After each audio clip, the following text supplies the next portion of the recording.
Oke, Assalamualaikum warahmatullahi wabarakatuh. Perkenalkan, nama saya Jaka Gusmantoro. Saya dari Prodi Teknik Sipil. Di sini saya akan mempresentasikan tentang cybercrime atau kejahatan di dunia maya beserta kasus-kasus. Kemajuan teknologi informasi dan komunikasi saat ini semakin berkembang pesat, di mana informasi sangat mudah tersebar menggunakan teknologi informasi dan internet. Di era teknologi informasi ini juga perkembangan pengguna internet itu sendiri mengalami peningkatan setiap tahun. Namun muncul berbagai permasalahan akibat penyalahgunaan teknologi informasi tersebut. Pada sisi lain, penggunaan internet yang nyaris tanpa kendali menyebabkan berbagai tindak kejahatan di dunia maya. Angka kejahatan online alias cybercrime telah menjadi tren baru di banyak negara saat ini, termasuk Indonesia. Nah, apa itu cybercrime atau kejahatan di dunia maya? Pengertian cybercrime adalah suatu kejahatan di bidang komputer. Secara umum dapat diartikan sebagai penggunaan komputer secara ilegal, atau bisa diartikan setiap aktivitas seseorang, sekelompok orang lain, badan hukum yang menggunakan komputer sebagai sarana melakukan kejahatan dan komputer sebagai sasaran. Untuk macam-macam cybercrime atau kejahatan di dunia maya banyak. Beberapa ada 1 peretasan, 2 hacking, 3 carding, 4 menyebarkan konten ilegal, 5 phishing, 6 defacing, 7 cyberbullying. Nah, untuk undang-undang IT mengatur cybercrime di Indonesia. Ya. Suatu undang-undang yang mengatur tentang informasi serta transaksi elektronik atau teknologi informasi secara umum adalah UU IT nomor 11 tahun 2008. Nah, untuk pelanggar suatu kejahatan di media sosial itu sendiri bisa dikenakan sanksi ya UU IT, baik dia sengaja ataupun tidak sengaja bisa dikenakan UU IT tersebut. Kasus-kasus kejahatan dalam dunia maya yang pernah terjadi di media sosial. 1 contoh kasus pencemaran nama baik. Ya, salah satu kasus pencemaran nama baik yang terjadi di media sosial yang diambil dari Liputan 6 adalah kasus Ervani Emi Handayani.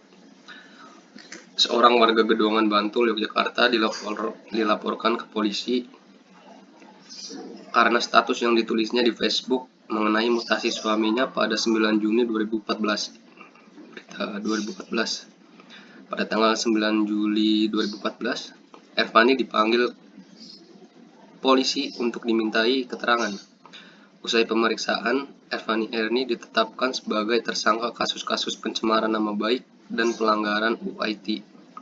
Dia lalu ditahan pada 29 Oktober 2014. Permintaan Ervani agar penahanannya ditangguhkan dikabulkan Majelis Hakim Pengadilan Negeri Bantul pada Senin 17 November 2014. Dalam persidangan yang masih berjalan, Ervani Emi Handayani kemudian dituntut 5 bulan penjara dengan masa percobaan 10 bulan, dan Ervani dinyatakan terbukti bersalah. Nah, 2. Untuk kasus penyebaran atau ujaran kebencian. Salah satu contoh kasus ujaran kebencian yang diambil dari Regional Kompas adalah kasus Ahmad Dhani.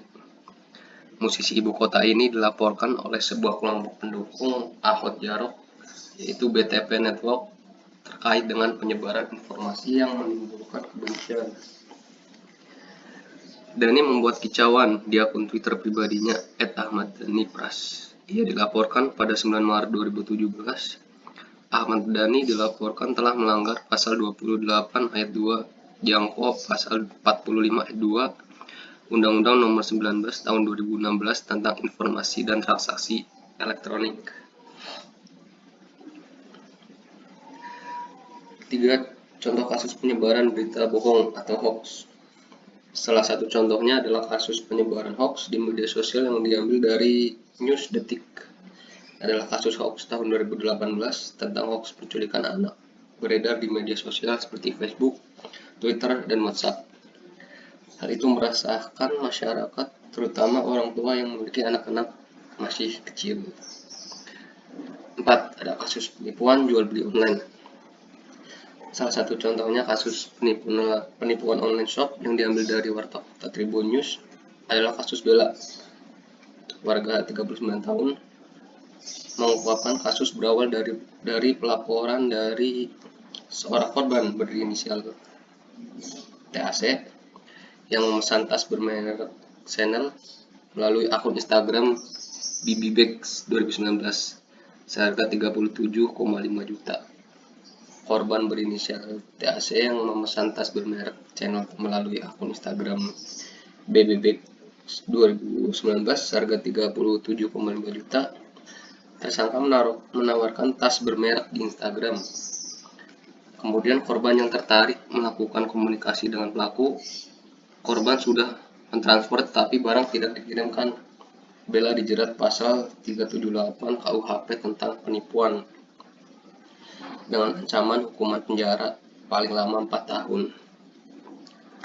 5. Ada contoh kasus prostitusi online seperti kasus di apartemen Kalibata City, di mana anak remaja menjadi terapis pijat plus dan kasus pesta seks di Makassar. Banyak anak menjadi pekerja seks komersial karena alasan gaya hidup.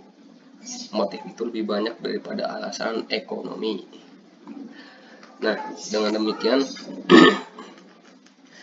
pengguna media sosial diharapkan berhati-hati dan menjaga etika dalam bersosial media agar tidak terjadi penyalahgunaan atau penyelenggaran hukum cybercrime, atau dengan kata lain menggunakan media sosial dengan cerdas.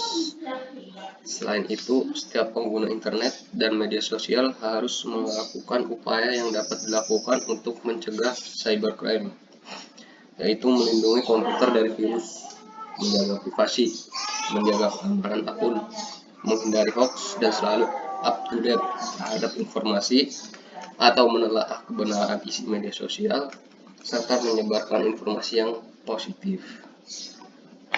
Terima kasih. Sekian presentasi dari saya.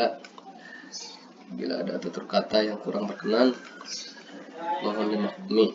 Sekian. Wassalamualaikum warahmatullahi wabarakatuh.